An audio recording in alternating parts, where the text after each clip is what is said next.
cuarta clase de la doctrina de la salvación. Y hemos tocado varios temas, pero en general hemos tocado el llamado universal, el llamado eficaz. Tocamos la semana pasada la conversión que incluye el arrepentimiento y fe. Y también hablamos de varios ejemplos de las escrituras de personas respondiendo al Evangelio. Y también hablamos de los diferentes aspectos, verdades que forman el Evangelio completo. Y Dios usa varios de los aspectos del Evangelio para tocar a varias personas, a distintas personas según sus propias necesidades. Y esta noche vamos a llegar casi a la justificación. Pero mientras vamos a tocar un tema que tiene importancia y que muchos de los teólogos eruditos incluyen en sus libros. Y este tema se llama el tema de la gracia común. Y todo lo que recibimos de Dios es pura gracia, ¿verdad? Pero también se distingue entre gracia común y gracia especial o gracia particular o gracia redentora. Pero la razón por la cual tenemos un estudio sobre el tema de la gracia común, quizás por dos motivos. Primero, para mostrar que Dios ama a todos, que Dios ama a todo el mundo, que Dios ama a los no creyentes y los ama muchísimo y les expresa mucha paciencia y mucha bondad, y les colma con muchas bendiciones físicas, tanto espirituales, aunque no lleguen a la salvación. Entonces la gracia común tiene que ver con todos los beneficios, con todas las bendiciones, las muchas bendiciones que Dios comparte con todo el mundo, menos la salvación.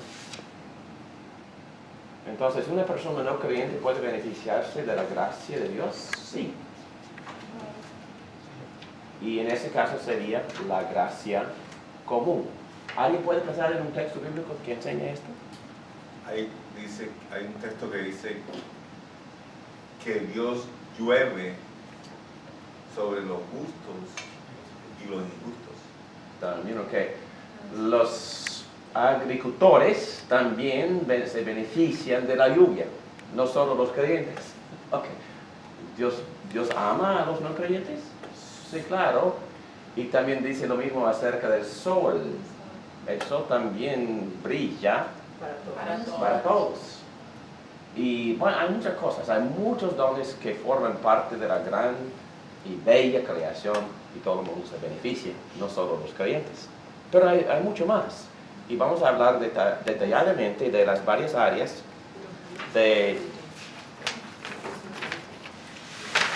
Vamos a empezar con página 23. Bueno, ustedes tienen estas notas que encima dice la gracia común, ¿verdad?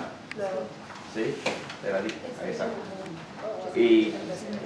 Pero la primera pregunta aquí arriba dice, ¿por qué exhiben aquellos que no están en Cristo las cualidades y características de aquellos que están en Cristo? Entonces, que reciben bondad, belleza, retienen también los conocimientos de Dios, tienen varios dones y talentos, y a veces los no creyentes utilizan sus dones más eficazmente de lo que hacen los creyentes. Y tienen también se ven aspiraciones religiosas, no solo de los cristianos, y se encuentran las verdades correctas de Dios en todas las religiones. No estoy diciendo que todas son iguales, estoy diciendo que de alguna forma u otra todas expresan algunas verdades correctas acerca de Dios y acerca de la realidad, acerca del cosmos, del mundo, y hasta que tienen ciertas aptitudes morales. ¿Los no creyentes pueden hacer el bien? Sí. Dice que sí, Jesús dice que sí. Entonces Jesús hizo un argumento con sus discípulos en el Sermón del Monte, diciendo que los paganos se aman a los que los aman, o aman a los que los aman, o o hacen favores a los que les hacen favores. Entonces saben hacer cosas buenas y hacen cosas buenas. Y él usa ese argumento para decirles a los discípulos que para ellos, para los discípulos, Dios exige algo más. Porque todo el mundo hace lo bueno, hace lo bien. Y el otro motivo por el cual discutimos o hablamos de este tema es por nuestra misma o la doctrina bíblica del hombre. Y una frase muy fea que siempre usamos es que la depravación del hombre. El hombre sí está depravado. Y ese término también se usa por los apóstoles, se usa por todos los teólogos. Y entendemos que el hombre tiene un gran problema. Pero, ¿qué significa esa frase, la depravacidad o la depravación del hombre? ¿Qué significa la frase? Los que tomaron el curso de la humanidad 3 veces, les hago esa pregunta. ¿Qué significa? ¿Alguien sabe? De contaminación. Contaminación, sí. Y hay que tener mucho cuidado con la frase, porque el hombre sí está contaminado en todas las facetas de su personalidad. Su intelecto, sus emociones, sus pasiones, su albedrío. Y la palabra sí significa que el hombre está afectado en todas las áreas de su persona, pero no quiere decir que el hombre es tan malo que pudiera ser, o totalmente, completamente caído, destruido, contaminado, negro. No, eso es lo que la doctrina significa. Porque la Biblia sí enseña, y vamos a enseñar esto en otro curso, que hay de grados. Hay personas, bueno, todos nosotros nacemos pecadores, contaminados, no pensamos bien, tenemos deseos inordenados y también el albedrío tiene la tendencia de buscar libertad en hacer lo que desee el mal. Pero no busca el mal por completo. Lo que no puede hacer una persona no regenerada, o es decir, lo que no puedes hacer una persona no convertida a Cristo, una persona en Cristo, que no está en Cristo, esa persona no puede hacer buenas obras. Buenas obras con la definición estricta de lo que es una buena obra. Porque bíblicamente hablando, una buena obra, una obra que Dios acepta, tiene ciertas características, tales como Que venga del corazón sin esperar ninguna retribución. bueno, ok. Entonces, una obra que Dios acepta incluye la disposición del corazón, exactamente. Entonces, ¿cuál es la disposición correcta o aceptable que Dios acepta del corazón? La voluntad de Dios.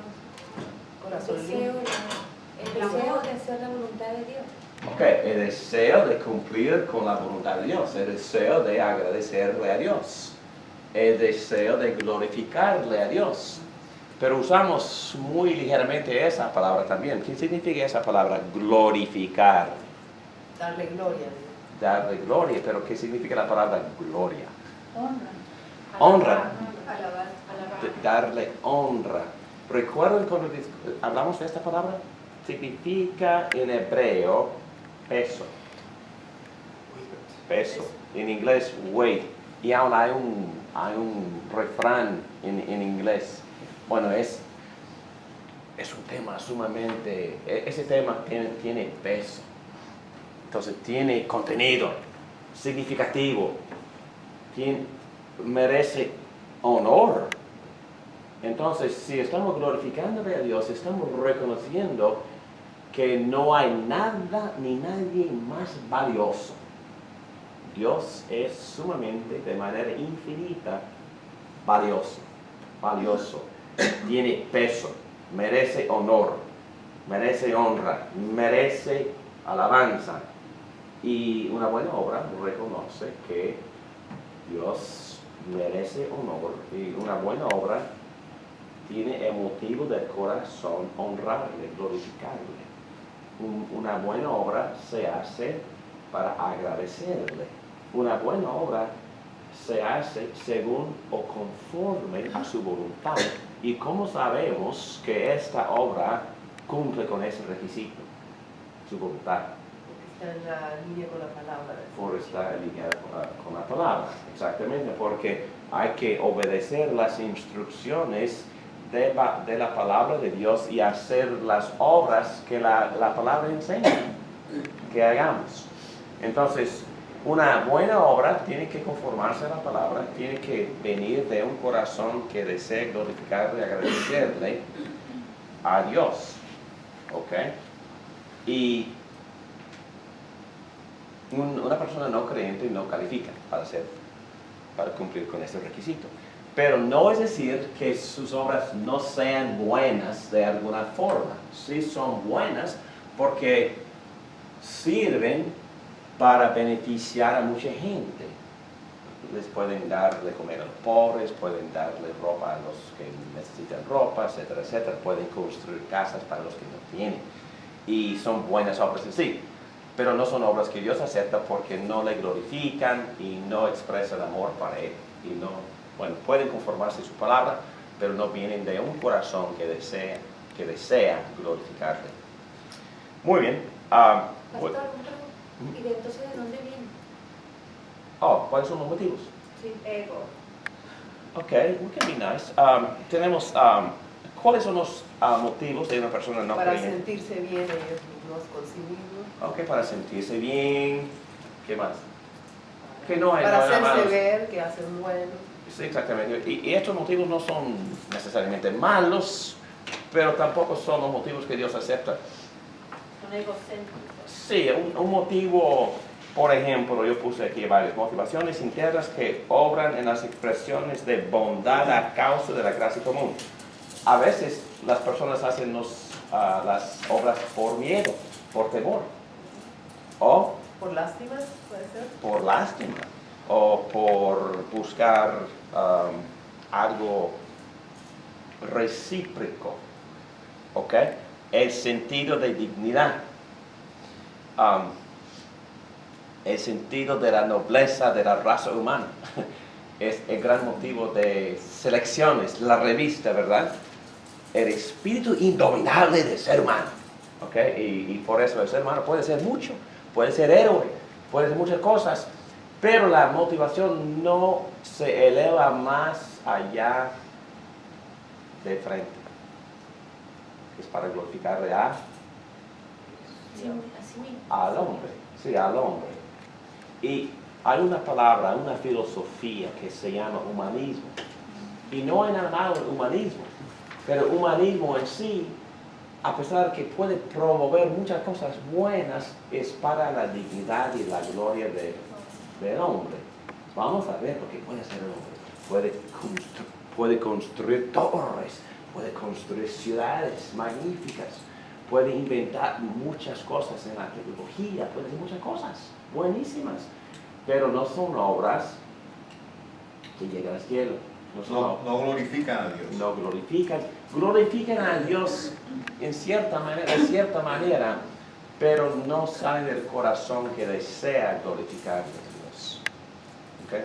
Porque en un sentido toda la creación glorifica al Creador, pero no, esas obras no le glorifican en el sentido de que se cumplen con la definición precisa.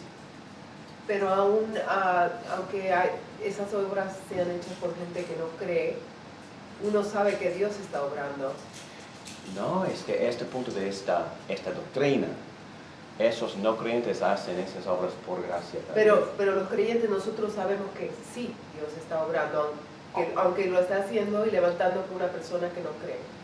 No, Dios crea o permite que el hombre cultive civilizaciones buenísimas y esas civilizaciones también son producto de la gracia de Dios, la gracia común.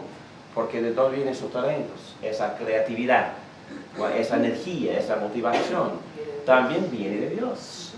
Y Dios está obrando constantemente también en las vidas de los no creyentes, colmándoles con bendiciones, dándoles talentos, energía, motivación, creatividad, inteligencia. A veces Dios en su bondad les da a ellos más de esos dones de lo que nos da a nosotros. En muchos casos lo hace. Sí. Yo tengo una pregunta. Hay un proverbio que dice, no estaba tratando de recordar, que dice que Dios aborrece la oración del impío. Ok. Sí, porque hay expresiones en la Biblia que polarizan las cosas. Obviamente, al día último, nada de esto sirve. Nada de esto. Sirvió para llevarlos a la gloria del Señor, ¿verdad? Sí.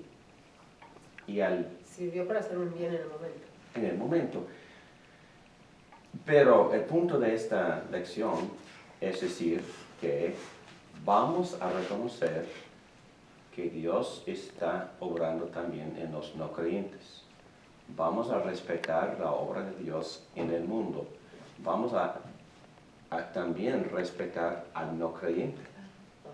Y vamos a amarlo. No nada más porque Jesús dice que lo amemos. No, vamos a amarlo reconociendo su valor infinito, hecho a la imagen de Dios. Pero a la vez, reconociendo que Dios lo está bendiciendo a gran manera, dándole mucho talento, dones, oportunidades, inteligencia, comida, sol, estaciones, belleza, todo. ¿Ok? Sí, señorita.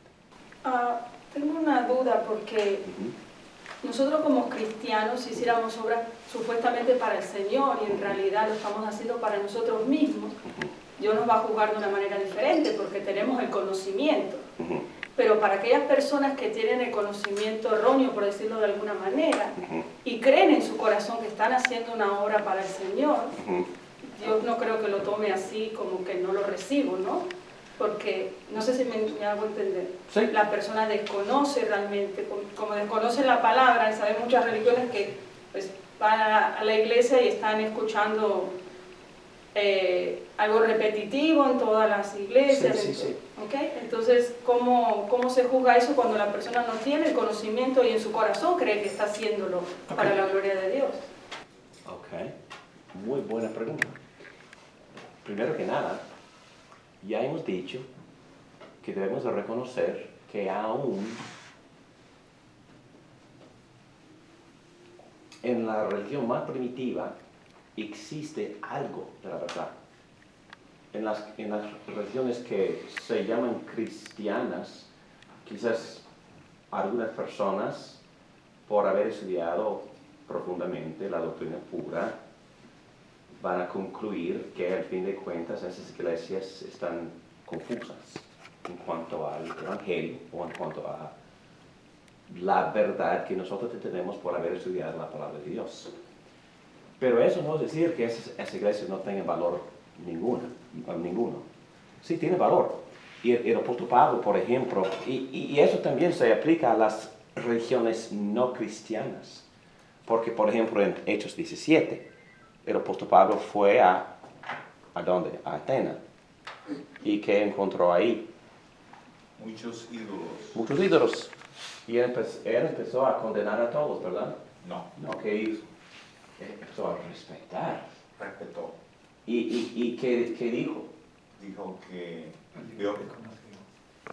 vio que son muy religiosos y que adoran a Dios, pero yo les mostré el Dios verdadero. Entonces, lo que hizo el apóstol Pablo es que reconoció el puente, o es decir, el punto de partida, o la entrada.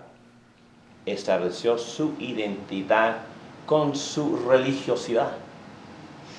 estuve pensando mucho en esto hoy en la tarde leyendo este capítulo de Grudem sobre la gracia común, porque he viajado un poquito y aún en China, viendo los budistas, y hay templos en todos lados de budismo, y entramos en muchos templos de los budistas.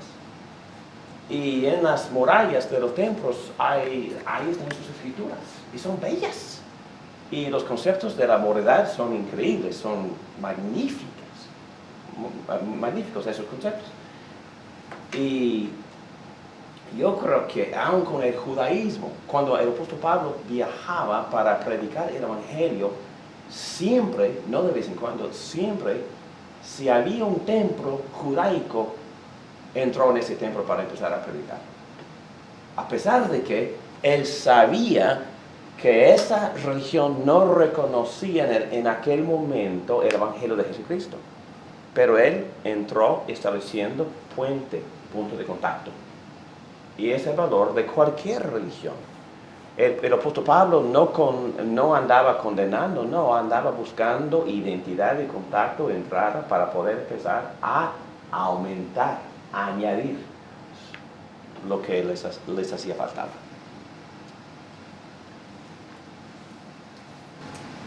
Y para responder la pregunta de Verónica, creo que entendí la respuesta, que sea las obras que hace esa persona son un puente. Sí, claro que sí. Y también son admirables. Y a veces mejores. No mejores en el sentido de que Dios las acepte, pero mejores en el sentido de que con mucha sinceridad están tratando de vivir vidas valiosas, morales, serviciales. Un ejemplo, no menciono nombres, pero algunos de ustedes conocen a este líder de esta comunidad, muy amigo mío, es judío, y judío no creyente, dice, judío de cultura, no practica casi nada de su religión, pero él,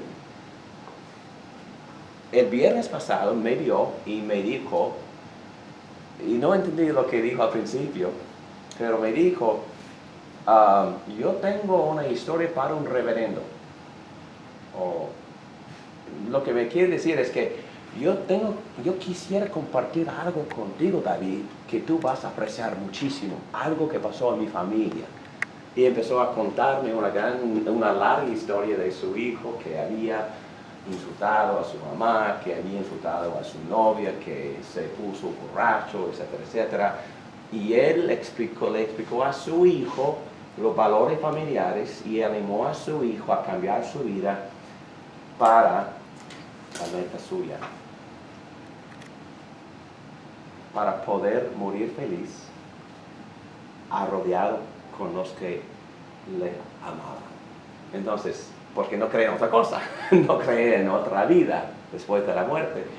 Y me contaba esta historia de cómo él había animado a su hijo de cambiar, de dejar la cerveza, de empezar a respetar, de empezar a amar.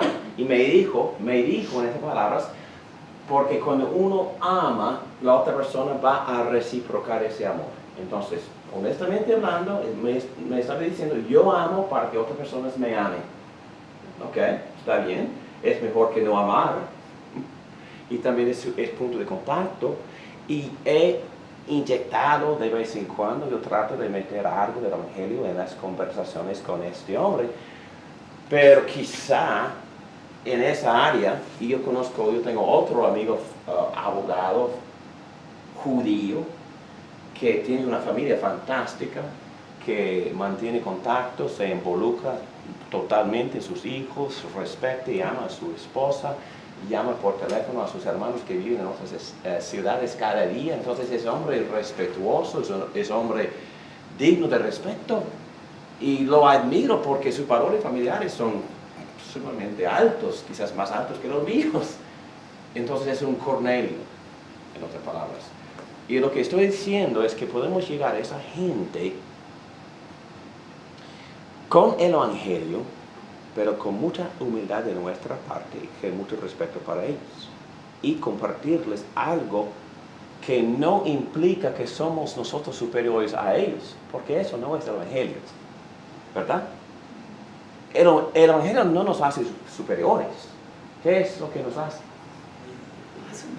Más humildes. Nos hace reconocer los errores, sí. Y podemos llegar hasta admitiendo, confesando nuestras condiciones. No, Jesús nos puso un ejemplo que debemos mirar a otras personas como superiores. Que Él siendo Dios se humilló. Sí. Es decir, la condición que la actitud de debemos ser humildes. Y hay muchos ejemplos también en las escrituras. Sí, ¿cómo podemos explicar esto a un no creyente? Porque yo me pongo del lado del no creyente y siento una posición como soberbia. ¿Cómo se puede explicar el amor? O sea, que nosotros no lo estamos creyendo mejor que ellos porque lo primero que te atacan es decirte que nosotros que decimos que tenemos la verdad y esa es la verdad y no somos capaces de ver otras maneras. Eso de que Dios te escoge, ya por ahí. Yo creo que Nunca. Pero el que sabe. yo uso ese lenguaje y normalmente sirve. Que yo sé que hay muchas religiones y hay muchas perspectivas, opiniones y hay muchas enseñanzas. Y a pesar, yo digo esto, he dicho esto varias veces, y a pesar de la palabra pluralismo que todo el mundo confiesa, mintiendo, ese concepto dice que todas son iguales y todas llegan a Dios y cada uno tiene el privilegio o cada uno puede crear su propia perspectiva. Porque todos somos buenos. Y el momento, y yo hablo así con mis amigos pluralistas, y yo les digo que en verdad ustedes no creen eso. Ustedes creen que su manera de ver a todas las demás religiones es superior a esas religiones. Entonces, tú crees que tú tienes la razón, ¿verdad? Que el pluralismo o ese concepto que dice que todas las demás son iguales y llegan al mismo fin, etcétera, etcétera, que en verdad es este concepto superior. Y me dicen que sí, porque no es, y porque yo diría, yo te diría, hablando con mi amigo, que la enseñanza cristiana, la enseñanza de Jesucristo es de esta perspectiva, que en verdad todas las verdades que en verdad son verdades se encuentran en la persona de Jesucristo. Él mismo dijo que Él es Dios. Y esta es la enseñanza, siempre hablo en tercera persona. La enseñanza es esta. Cristo vino diciendo que yo vine de Dios, que yo soy Dios. Y que todas estas realidades se explican en mí. ¿Ok?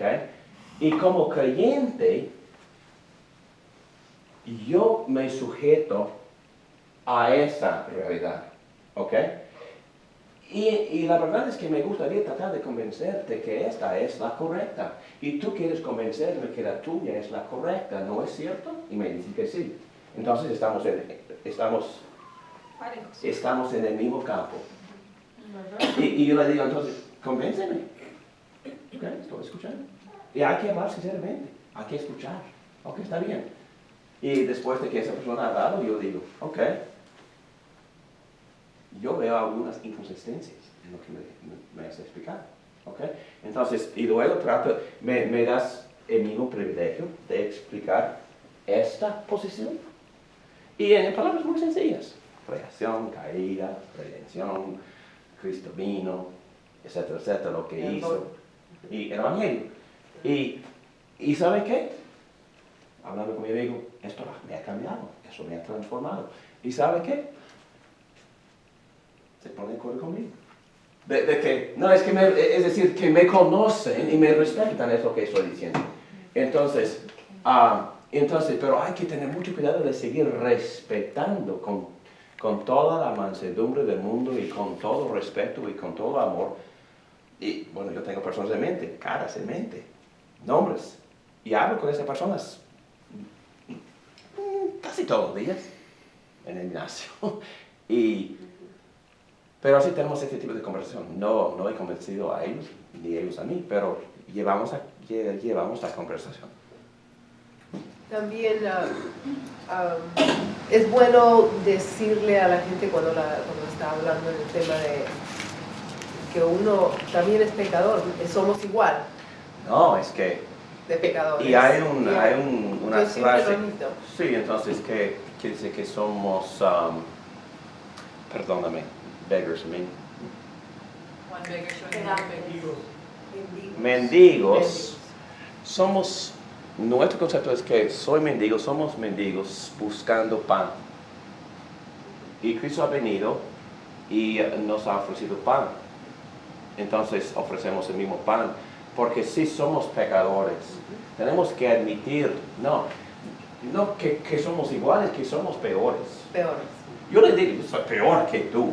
No, en esas palabras. Y se quedan y tú, porque yo te veo, porque es cierto, te veo con tu esposa, hemos salido, hemos comido juntos, y yo respeto mucho la manera que él maneja su familia, etcétera, etcétera, etcétera. Y a veces me siento inferior.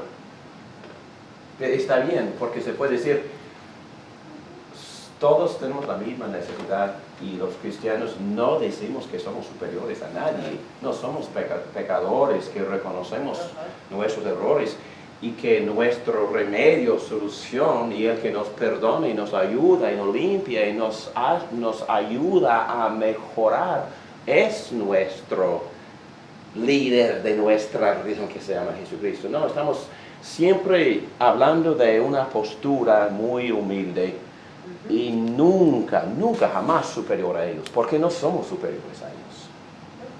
El Evangelio no dice que el cristiano es superior moralmente y ustedes yo sé que lo que están pensando, porque el Evangelio debe de mejorar a una persona, ¿verdad? Claro. Debe de hacerle vivir mejor, pero por esto, precisamente por esto perdóname por estoy enseñando la gracia común. La gracia común, porque la gracia común dice que Verónica, después de aceptar a Cristo, puede vivir una vida más moral que David Morán, que ha sido cristiano por 50 años. Pero, ok, hablando de las obras y hablando de estas discusiones que podemos tener teológicas, de que si yo tengo la razón por este punto o el otro, todo se resume en amor. Y ahí afuera, o aquí adentro entre nosotros, si no nos amamos, ¿qué obra estamos haciendo? Si estamos llamados a amarnos, a amar a los demás como a nosotros mismos. Y allá afuera hay mucha gente que cumple ese mandamiento, quizás sin conocer al Señor. Entonces mi pregunta es, ¿Dios no recibe esa obra de amor? Porque usted dijo, Dios lo no la acepta. Lo bendice y Entonces, es mejor que vivan ese tipo de vida, mucho mejor, porque van a experimentar muchas bendiciones temporales, porque Dios es bondadoso. Pero en el día del juicio... Pero vamos, ok, en el día del juicio no va a contar para aquellos que no creen en el Señor. Ese es el punto. Solo Dios acepta las obras que son hechas por fe. La Biblia enseña eso. Sin fe es imposible agradar a Dios. Entonces, estamos hablando de términos temporales, nada más. Para enfocarnos en ese tema con propósito, no estamos hablando de la gracia redentora, no estamos hablando de compartir el Evangelio, estamos hablando de la necesidad de reconocer la obra de Dios en el mundo entre los no creyentes que no llega hasta la salvación. Y voy a ir rápidamente por estos puntos. Los del mundo también, a pesar de que tienen cierta luz, estamos en página 23, porque por la creación se ven las cualidades invisibles de Dios, su eterno poder y naturaleza divina. También en página 24, por el hecho de que somos todos hechos a la imagen de Dios, la persona no creyente tiene también una conciencia, tiene las leyes de Dios escritas en su corazón, dice Pablo en capítulo 2, versículo 15 de los Romanos. También existen gobiernos, y por el gobierno mismo la persona sin Cristo, por la gracia común y por respetar las autoridades y por no desear ser castigado, hace bien y obedece las leyes de su sociedad por la gracia común. También la opinión pública, número 4, motiva a los no creyentes a vivir vidas morales. Durante los 50, y yo tengo mis 60 años y nací en 51, y puedo decir durante los 50 y durante los 60, en los pueblos chiquitos, en la parte sureña de los Estados Unidos, a pesar de que muchas de las comunidades tenían una doctrina, una teología muy liberal, porque las iglesias ya se habían cambiado y casi nadie estaba predicando el evangelio en aquel entonces, pero esos pueblos todavía tenían un concepto de la moralidad sumamente alto, hasta que cuando la música de rock salió por primera vez, y yo tengo esto en mi vida, ¿verdad? Elvis Presley ya había influido mucho, ¿verdad? El rock ya empezó, pero aún en las comunidades no eran comunidades cristianas en ningún sentido, pero eran comunidades morales. En las estaciones de las radios se prohibía tocar ese tipo de música por lo menos 5 o 10 años, por sus conceptos muy conservadores, y por el temor de que esa música tuviera mala influencia entre sus jóvenes. Y bueno, el resto es historia. Todos sabemos que esa música ya ha llegado a ser mucho más fea que nunca, con conceptos violentos, conceptos sucios, abusadores, hasta las mujeres, etcétera, etcétera. Pero aún la gente no creyente, con una doctrina muy liberal, pero con un concepto alto en cuanto a la moralidad, ellos rechazaron por completo ese tipo de música y no permitió que entrara en sus comunidades. También por consecuencias, causa y efecto, los del mundo aprenden a vivir sabios porque no quieren sufrir las consecuencias de vivir tontos. Y esto también es parte de la gracia común. ¿Y cuáles son los resultados? Bueno, hablando de la acción de Dios por la gracia común. Bueno, la paciencia de Dios, juicio postergado, paciencia, bondad, tolerancia. Y Romanos 3:25 dice que anteriormente en su paciencia Dios había pasado por alto los pecados. Entonces, ¿qué había dicho Dios a Adán? Si pecan, morirán. Pero, ¿murieron? En ese caso individual, Adán vivió 930 años. Y tuvo hijos, y la raza humana sigue viviendo. Entonces, lo que Pablo entiende es que por la gracia común, Dios extiende su paciencia.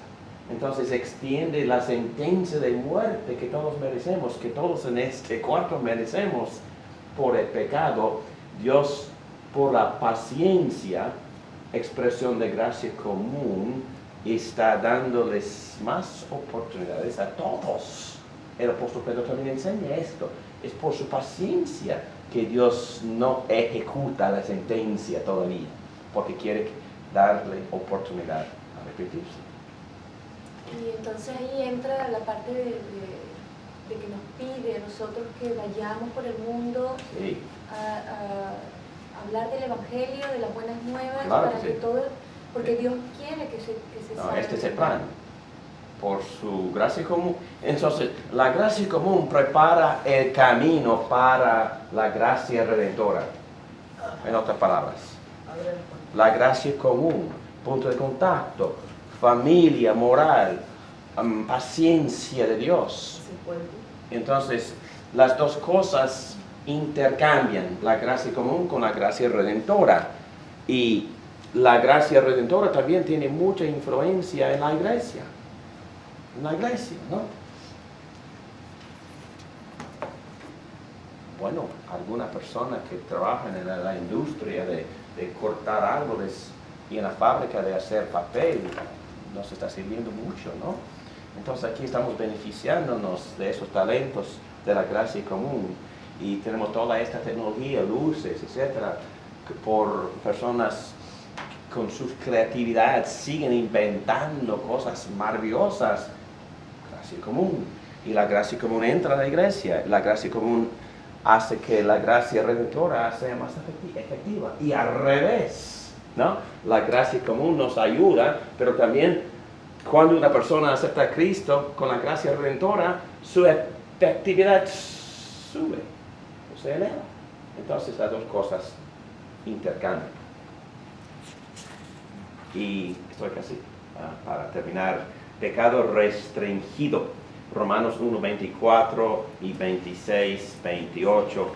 Este lenguaje un poco feo dice que por eso Dios los entregó a los malos deseos. Y en versículo 26 Dios los entregó a pasiones vergonzosas.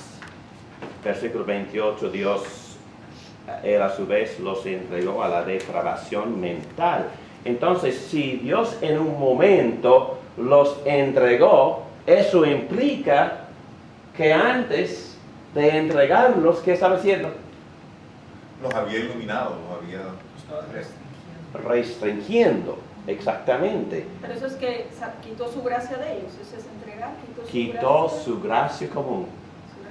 Entonces dejó de restringirlos.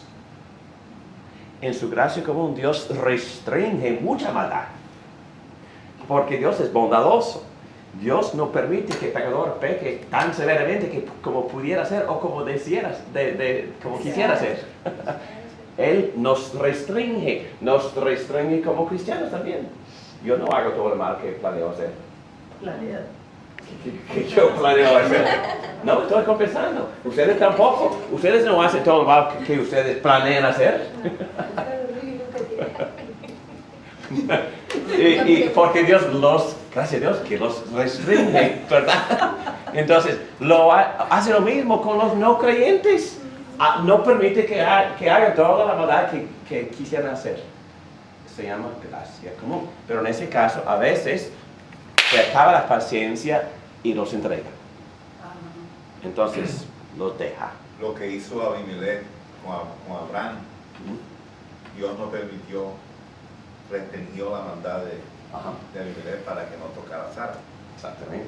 Sí. Bueno, hay muchos textos en el Antiguo Testamento que enseñan esto usando, ejemplos de figuras que Dios estaba controlando y protegiendo, pero por algún motivo muy santo de parte de Él, los deja por un momento para enseñarle muchas cosas, para que vea lo que hay en su corazón. Y eso me ha pasado a mí. Yo estoy seguro que en algún momento Dios me ha dejado y pequé en una área en la cual nunca había pecado. Y casi me mató, en serio, casi me mató. Porque el dolor fue increíble. Las consecuencias fueron terribles. ¿Y por qué? Yo quiero enseñarte algo también. Y la Biblia enseña esto. ¿Qué enseña Dios al creyente y la Biblia enseña esto, por permitirle pecar? Se lo podemos preguntar al rey David. ¿Qué aprendió David? Él aprendió por el pecado. Aprendió cómo era como era. Sí. Y tenemos que entender cómo somos. Tenemos que comprender la fuerza del pecado que vive en nosotros. Y eso nos conduce a, ¿qué? A Dios. A Dios. A aprender ¿qué? A depender de la gracia redentora de Dios. A depender de Dios. A buscar más intimidad de Dios. A crear, desarrollar una vida de oración que es sumamente esencial si vamos a vivir protegidos de nosotros mismos. Yo oro así. Dios, por favor, protege a tal persona de mí. No, en serio. Protégeme a mí de mí. No, en serio. Porque nosotros podemos abusar. Definitivamente podemos hacerle daño a veces sin querer. Y todo el mundo lo sabe. Casi querido. Y hay que reconocer, cada persona tiene que reconocer la fuerza, tiene que reconocer las oportunidades y tiene que entender la necesidad de humillarse y de depender. Y yo creo que precisamente por eso estudiamos todo esto en la clase sobre la providencia de Dios, que por quizás estas 5 razones Dios a veces en su soberanía nos deja y deja de restringirnos para enseñarnos algo muy importante. Lo hizo con Pedro. Cristo le dijo, en esta misma noche me vas a negar 3 veces. Yo, no, jamás. Yo, bueno, estoy dispuesto a morir por ti, Cristo. y cuando en ese mismo momento, lo interesante y lo que me da consuelo a mí, también le dijo, pero yo voy a estar orando por ti. Entonces nos deja y ora por nosotros. Cristo nos deja y ora. Y también nos protege aun cuando nos deja. Y para que nosotros aprendamos exactamente lo que Él quiere instruirnos en ese momento. Y por hacerlo, Él es justo y bueno y perfecto y santo. Porque lo hace según sus propósitos, que son buenísimos y perfectos. Y también para nuestro bien. Tenemos que aprender a confiar en Él. Una preguntita, pastor. Sí. Entonces, ¿podríamos decir que Dios es nuestra conciencia? Ok, podemos decir 2 cosas. Vamos a volver al texto en la página anterior. Encima de la página 24. De hecho, cuando los gentiles en la conciencia, cuando los gentiles que no tienen la ley, porque no se crearon en templos judaicos, no tienen la ley de Moisés, no tienen los 10 mandamientos, pero cumplen por naturaleza lo que la ley exige. ¿Cómo se explica? Porque ellos son ley para sí mismos, aunque no tengan la ley. Estos muestran que llevan escrito en el corazón lo que la ley exige, como lo atestigua su conciencia, pues sus propios pensamientos algunas veces los acusan y otras veces los excusan. ¿Y quiénes tienen esa conciencia? Todos los hombres tienen la conciencia. La Todos, humanidad. todos tienen esa conciencia. Pero como dijimos el domingo en la escuela dominical, esa conciencia no es perfecta, no funciona de manera perfecta. Y la Biblia también dice que se puede endurecer la conciencia o se puede cauterizar, se puede cauterizar la conciencia y para que no funcione. ¿Y cómo se hace? Haciendo lo mismo siempre y después... Siguiendo pecando, Exacto. alejándose de la palabra. Exacto. Y hasta que ya no funciona La conciencia. la conciencia. O lo Eso es oye. posible. Pero eso no fue la pregunta. Ahora los cristianos, ¿qué más tenemos? Más allá de la El Espíritu conciencia. Santo. tenemos al Espíritu Santo. El Espíritu Santo. ¿Y qué hace el Espíritu Santo? Regaña. Según la ley. Dice que Te nos corrige, habla, que nos corrige. te regaña. Sí, pero ¿qué hace el Espíritu con la ley? La Escribe en el corazón. Entonces ya tenemos conciencia, pero mucho mejor educada. Así es. Y funciona mucho mejor. Funciona mejor, porque ya tiene la ley escrita. Y es más que ley escrita, ya tiene dos cosas. La ley escrita, pero el Espíritu es una persona que está guiándonos a la vez con esa ley, enseñándonos, guiándonos a amar.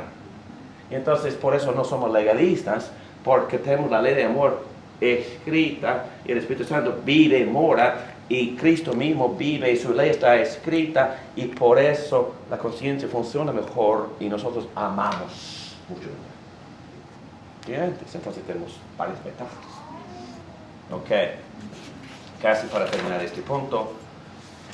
Número 3, preservación de la moralidad.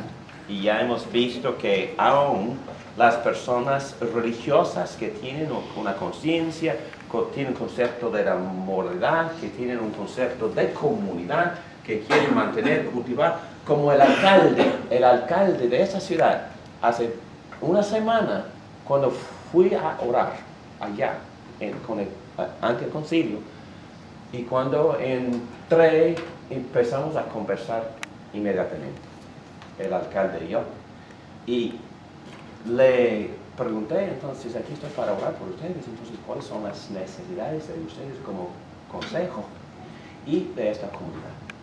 Y él se puso muy serio, muy serio, tomó en serio la pregunta, porque como un judío practicante, lo que él entendió es que en ese momento él iba a participar en crear una petición a su Señor. Y se puso muy serio. Bueno, es algo de seriedad. Y me respondió, Dio la Por- silla. por favor, pastor, ora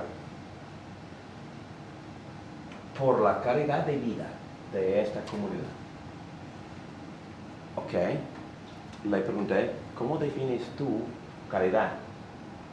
Y me respondió, que no se pierda el medio ambiente o el sentir de que somos vecinos, porque la ciudad está creciendo y yo tengo el temor de que vamos a perder nuestra friendliness, dijo. ¿Qué? Nuestra amistad. El concepto de amistad como comunidad pequeña. Y le dije, está bien, buena petición, seguramente voy a ir a mi Dios y voy a pedirle eso. ¿Y puedo mencionar tu nombre cuando estoy hablando con él? Y me dijo que sí. Y durante mi oración le dije a mi Señor, como el alcalde que tú has establecido, Romanos 13, en esta comunidad como líder,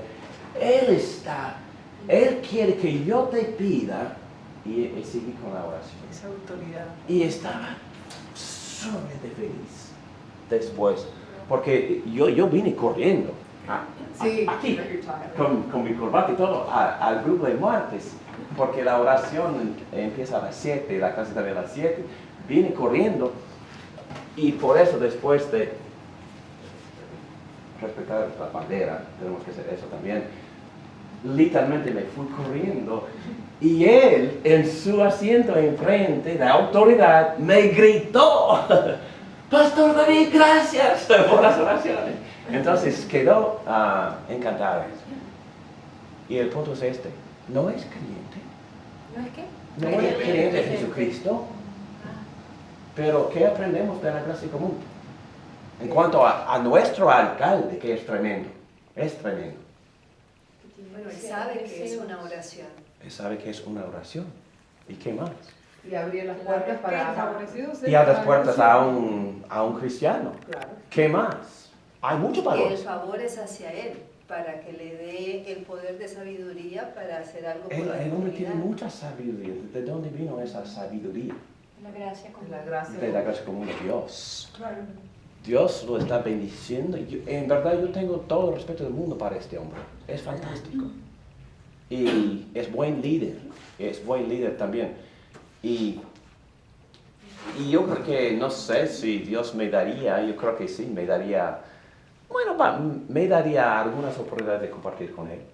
Pero no he cumplido el Evangelio en su totalidad con él. Pero con esos dos hombres, esos dos abogados, sí, son dos judíos, sí, he compartido con ellos. Hemos ido a comer juntos y hemos hablado al fondo de la cosa.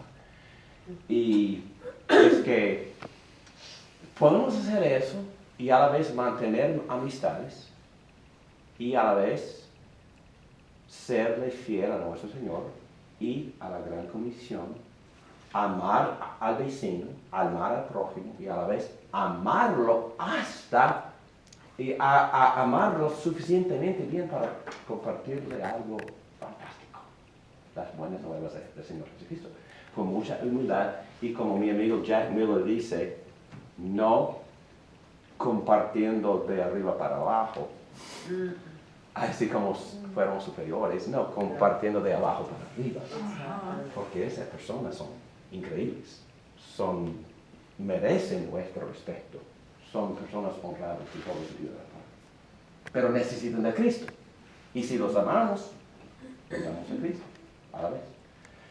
Ok, hay mucho más que se puede decir.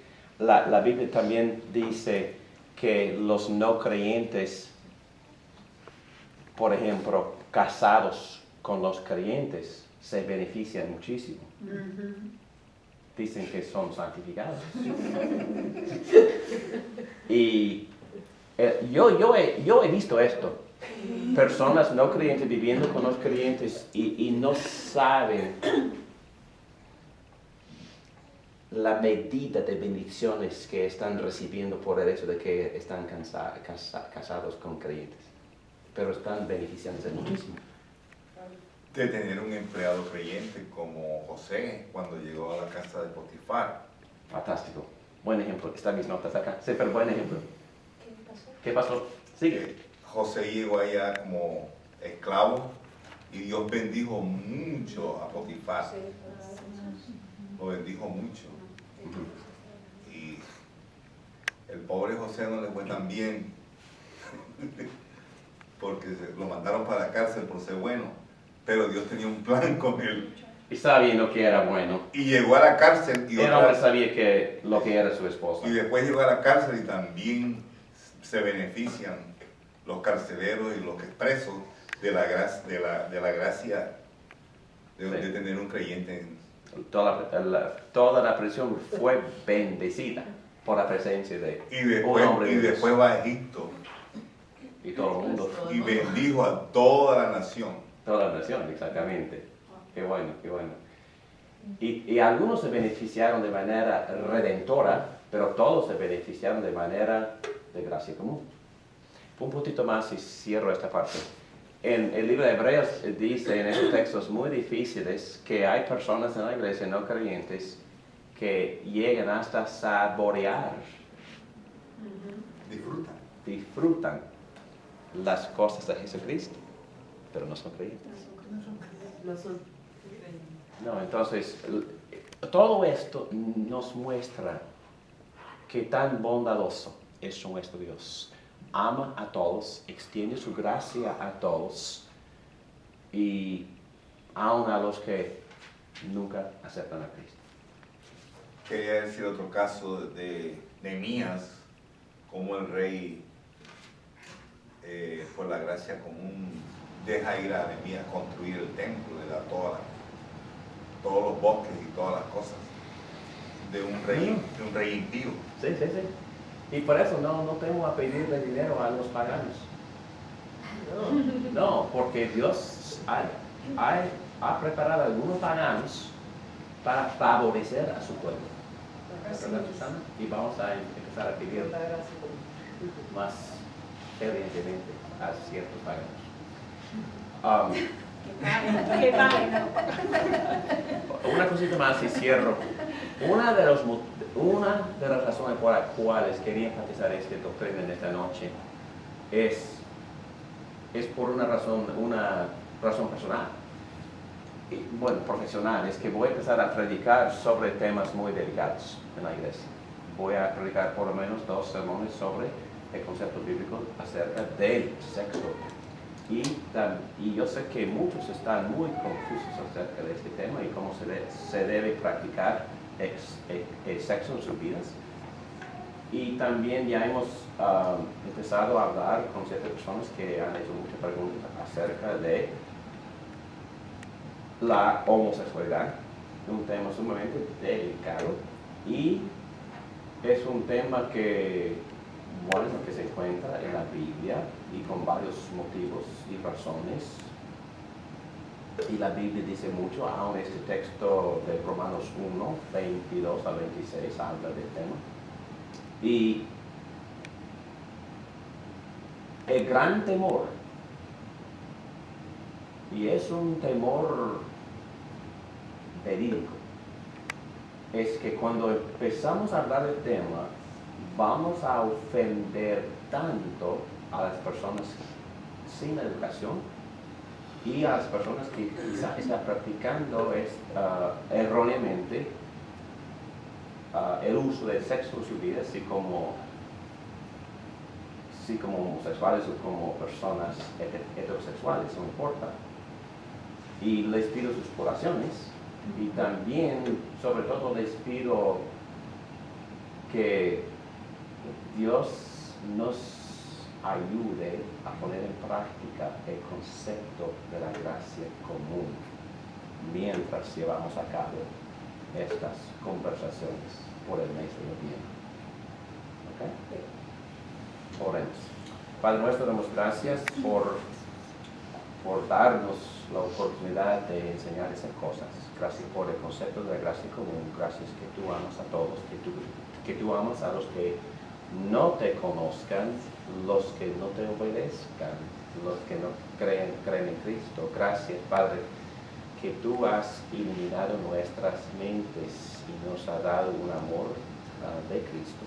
Te pido que tú nos ayudes a poner en práctica este amor mientras hablamos de estos temas y mientras hablamos con las personas que tengan dudas o confusiones o hablando con las mismas personas que están practicando pecados necesarios. Empezando con nosotros mismos, que también no somos puros en ningún sentido de la palabra. Ayúdanos, por favor, a vivir humildes por la gracia redentora de Jesucristo, de lo que nos todo.